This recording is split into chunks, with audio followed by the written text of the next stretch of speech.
o Vale, terra dos Amishis, terra dos Menonitas. Em meados do século XVIII, fugido da perseguição religiosa na Europa, um grupo deles veio se estabelecer aqui no interior da Pensilvânia. Dedicados ao trabalho duro, desmataram essas terras e formaram fazendas produtivas. Para os Amishis, hoje, pouca coisa mudou. Mantendo um estilo de vida bem simples, procuram afastar-se dos eletrodomésticos e comodidades da vida moderna, porque, para eles, é sinal de piedade religiosa. Mas nem todos permaneceram em suas tradições. Alguns preferiram uma vida mais moderna, porque eles achavam melhor assim.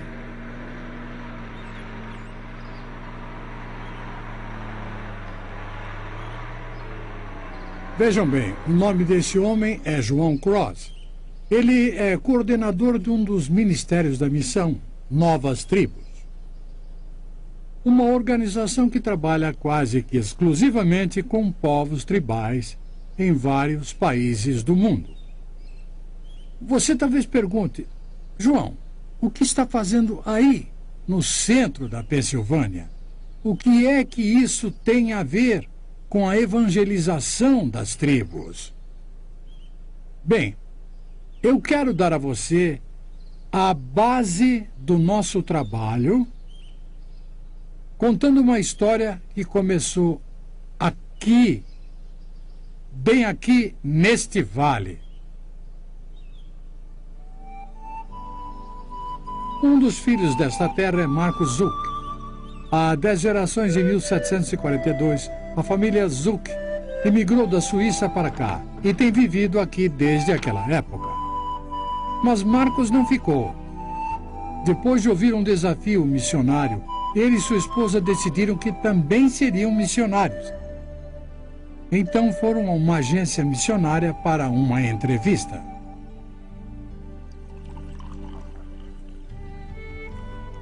Como naquela época eu já tinha 30 anos e apenas o 2º grau, me disseram que após os 4 anos do curso teológico eu estaria muito velho para aprender uma língua tribal. Questionavam se deveria levar meus filhos para uma tribo ou ir para um clima tropical com os meus problemas de saúde. Diziam, deixa os nativos para lá, eles estão felizes. Rejeitados, mas não derrotados, Marcos e esposa Glória foram para uma das escolas da Missão Novas Tribos.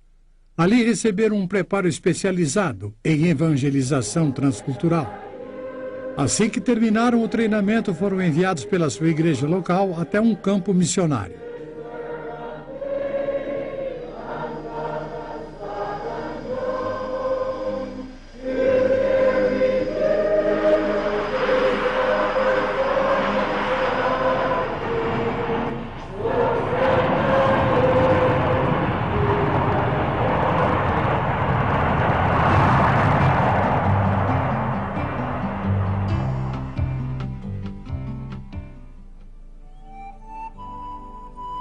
Papua Nova Guiné, a ilha completamente diferente de qualquer outro lugar do mundo.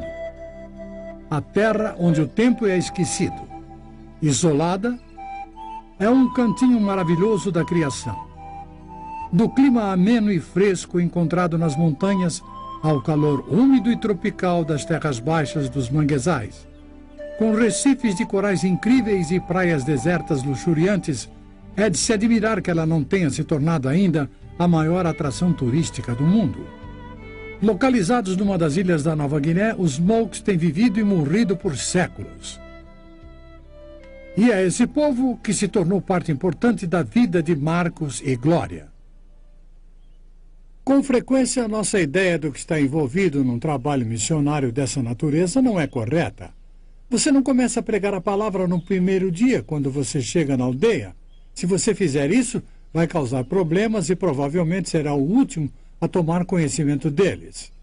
Antes você tem que embarcar na aventura do aprendizado, aprender como essas pessoas pensam, como falam, o que as faz assim rijas. A questão é por onde começar, o que fazer no primeiro dia, no segundo dia.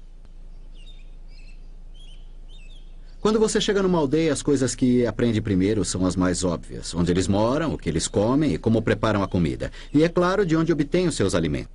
Os Mooks gostam de comer carne de porco selvagem que eles capturam em redes armadas pelo mato. No dia da caçada, todo mundo levanta bem cedo e todos participam.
O que não é tão óbvio é como eles encaram a vida. Alegria exterior não significa vida sem medo por dentro. É preciso determinação no estudo para conhecê-los a fundo.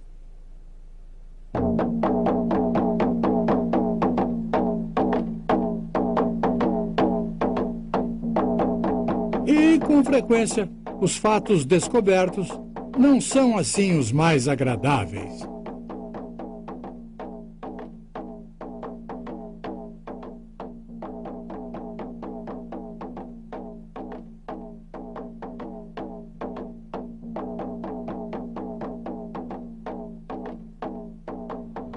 À medida que estudamos seus costumes e a maneira de pensar deles, uma das coisas reveladas foi o constante temor de opressão em que esse povo vivia. Um dos aspectos da cultura estava ligado aos ancestrais mortos. Um homem vestia uma grande máscara e saía dançando pela aldeia. Eles criam que esse era o espírito de um ancestral morto voltando.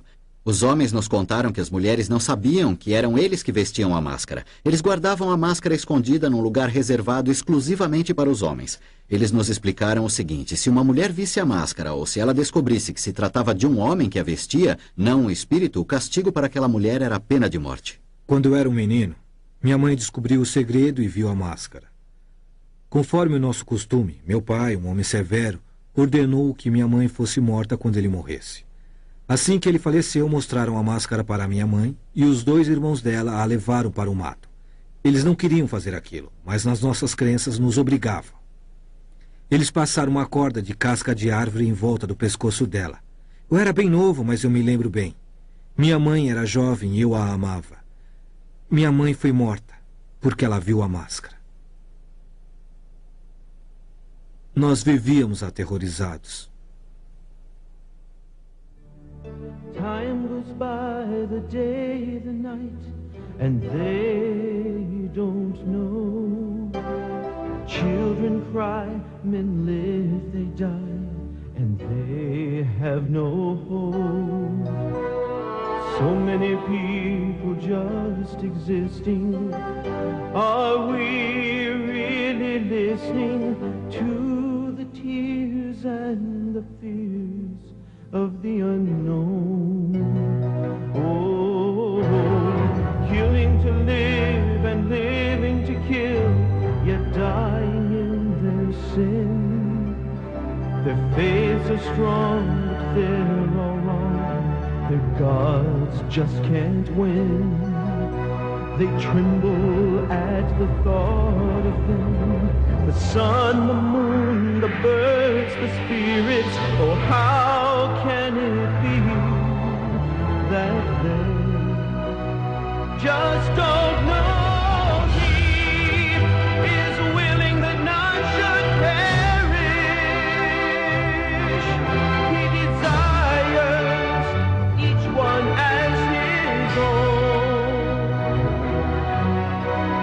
sent his perfect Son to die for them. The Son now reigns next to his Father's throne, but so many just don't know.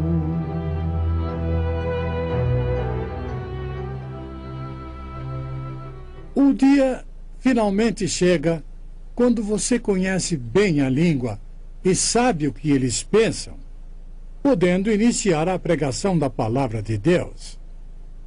Mas a questão é por onde começar. A Bíblia é um livro tão grande e nenhum membro da tribo Mook jamais teve qualquer contato como nós temos com as Escrituras. Antes de começarmos a pregar, tivemos que preparar lições bíblicas. O nosso ajudante, que naquela época não era um crente, foi a pessoa-chave para obtermos a terminologia bíblica apropriada de que precisávamos para ensinar. Mesmo antes de iniciar o ensino, os Mooks pareciam pressentir que estavam para receber uma mensagem maravilhosa. Quando o ensino começou, a aldeia toda de 320 pessoas se reuniu para participar. Nós não mencionamos nada sobre Jesus até que concluímos 2 meses de ensino das histórias fundamentais do Velho Testamento. No primeiro dia, nós começamos mostrando para eles o mapa da aldeia. E aí apontamos onde as outras aldeias Mooks estavam localizadas naquele mapa. A partir daí, explicamos para eles progressivamente onde eles estavam situados em relação às tribos vizinhas e onde eles estavam localizados na província.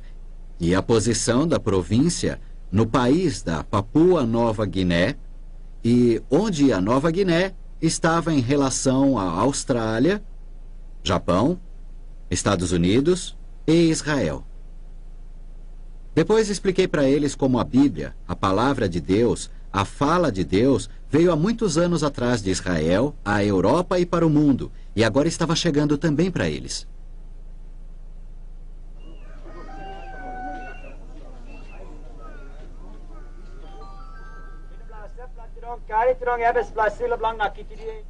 Na segunda lição, nós discutimos as crenças dos diferentes grupos sobre como eles surgiram na Terra. Os Mooks criam que foram criados por 2 tipos de pássaros. Quando lhes contei que há pessoas nas sociedades modernas que acham que evoluímos dos símios, eles comentaram, como são ignorantes. Então eu perguntei para eles, de todas essas crenças, qual é a correta? E eles disseram, nós não sabemos. Aí eu expliquei para eles que por essa razão Deus nos deu sua palavra escrita que nunca muda. Começando com Deus, lhe explicamos como Ele é, seus atributos. Aí falamos sobre Satanás e seus anjos caídos. Os Mooks acharam que o inferno é o lugar certo para o diabo e que Deus era justo em mandá-lo para lá com os demônios. Depois ensinamos sobre a criação do mundo, de Adão e Eva. Falamos sobre a escolha do homem em pecar e explicamos como Deus prometeu um Salvador que viria um dia para nos livrar do pecado. Nas histórias do Velho Testamento que se seguiram, enfatizamos a grandeza e a graça de Deus, a perdição do homem sem esperança por causa do pecado e a provisão de Deus de um sacrifício de sangue através da morte de um cordeiro. Usávamos encenações para ajudá-los a compreender bem o ensino. Quando contei que Deus pediu a Abraão para sacrificar Isaque, surgiu um dilema.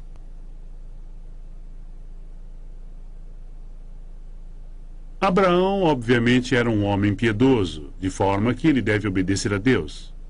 Mas foi através de Isaque que o Salvador foi prometido. Eu sei que Abraão vai obedecer e que Deus salvará a vida de Isaque. Talvez com um cordeiro como substituto.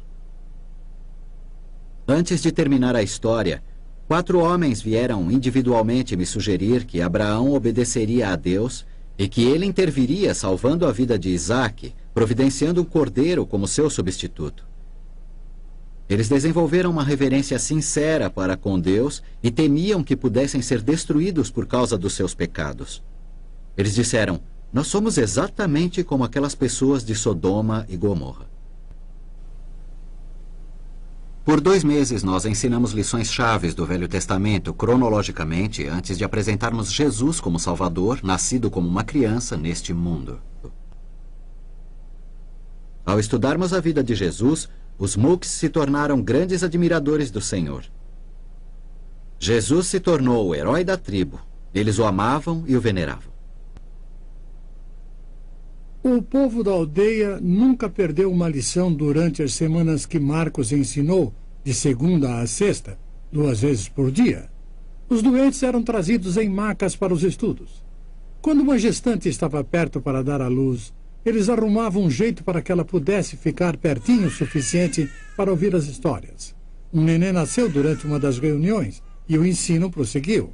Às vezes, os Mooks estavam tão compenetrados que não tinham vontade de comer, nem queriam dormir. Eles gastavam cada momento livre do dia discutindo as lições e ouvindo, vez após vez, as histórias gravadas diariamente. Esse maravilhoso Jesus era perfeito, ele podia fazer qualquer coisa. Ele era Deus.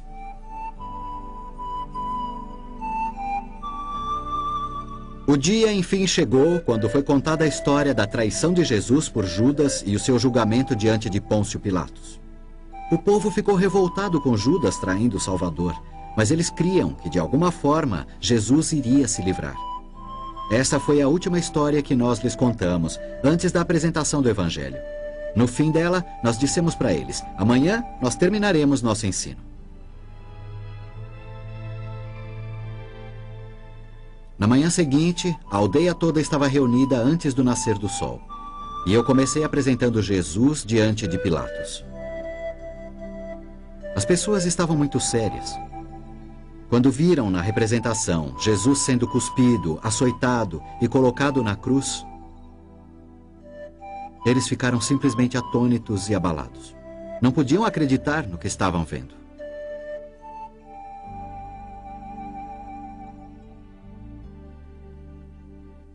Porque a morte e o derramamento de sangue têm um significado profundo para o Evangelho. Nós havíamos enchido um balão com água colorida para ser furado por um dos soldados romanos. Foi quando eles viram o sangue que a história começou a ter significado para eles.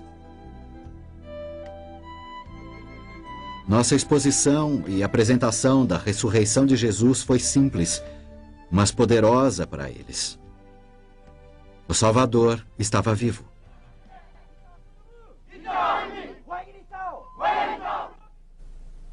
Depois eu voltei novamente às histórias do Velho Testamento e, começando com Abel, expliquei que Jesus é o nosso sacrifício aceitável, da mesma forma que o sacrifício de Abel foi aceito por Deus.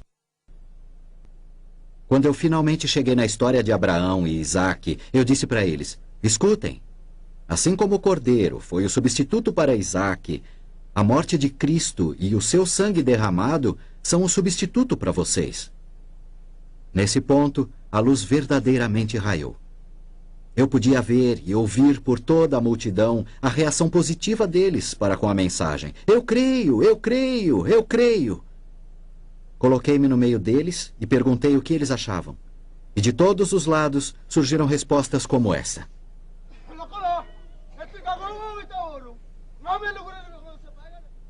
Eu sei que nasci no pecado e creio que Jesus pagou pelos meus pecados, que ele morreu em meu lugar. Ele é o meu Redentor. Eu queria agradar os espíritos porque tinha muito medo. Não sabia como me livrar dos meus pecados, mas Deus, por sua graça, trouxe vocês aqui. Eu ouvi e confio no sacrifício de Cristo por meus pecados. Eu creio e Deus já me perdoou. Naquele dia, quase toda a aldeia manifestou sua fé no Senhor Jesus Cristo. Houve um tremendo sentimento de libertação. Os Mooks são geralmente um povo reservado, mas quando os convertidos sentiram uma libertação dos seus pecados, um regozijo espontâneo brotou no meio deles. Vejam o que aconteceu.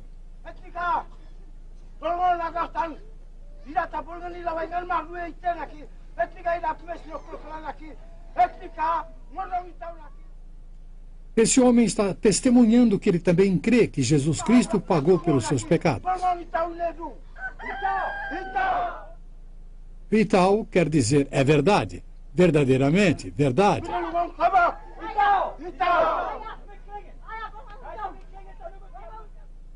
A vovó também se regozija porque também crê.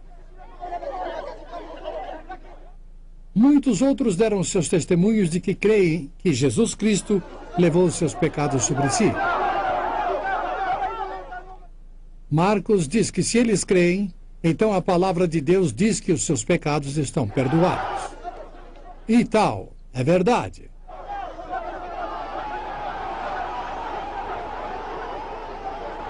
Um regozijo espontâneo rompeu entre eles e continuou por 2 horas e meia.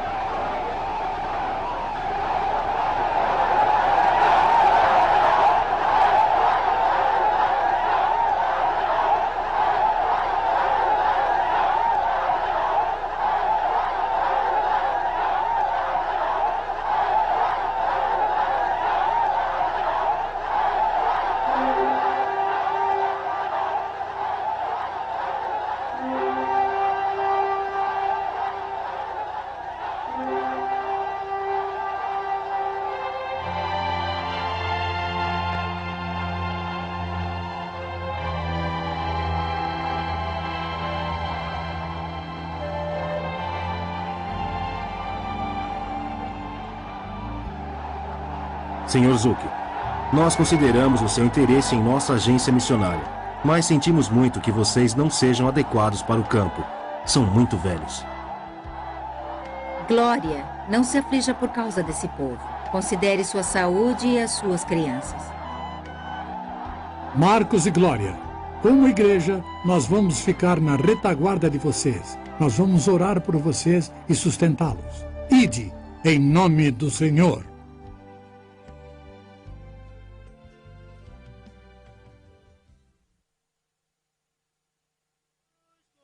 A obra missionária passa por lutas imensas e nós precisamos do teu apoio e das tuas orações. Entrem em contato conosco e teremos o maior prazer em atendê-los.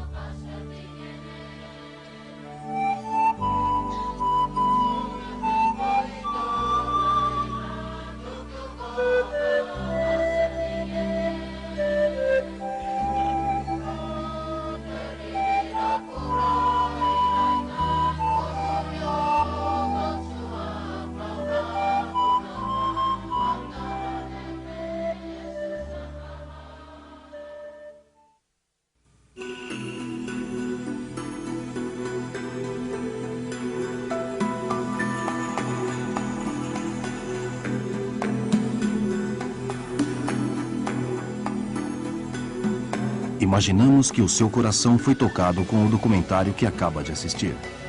Talvez você esteja pensando, será que estas histórias só acontecem lá nos lugares distantes? A resposta é não. Na verdade, muitos missionários brasileiros e estrangeiros atravessam fronteiras geográficas e culturais para levar a preciosa mensagem da salvação nos rincões de nosso país. E mesmo fora dele, onde estão acontecendo muitas histórias semelhantes a esta. A missão Novas Tribos do Brasil tem centenas de missionários envolvidos na evangelização e assistência social a dezenas de povos indígenas. No Brasil e em 4 países africanos, muito trabalho existe para ser feito e os obreiros são poucos. Das mais de 250 tribos indígenas brasileiras, dezenas ainda não ouviram as boas novas do Evangelho. Foram criados centros de preparo especializado para este ministério. Informe-se e participe de histórias missionárias que estão acontecendo. Conheça o trabalho da Missão Novas Tribos do Brasil acessando o nosso site www.mntb.org.br mntb@mntb.org.br Caixa Postal 221-7500-1970 Anápolis, Goiás. Fone, código de área 62 3318-1234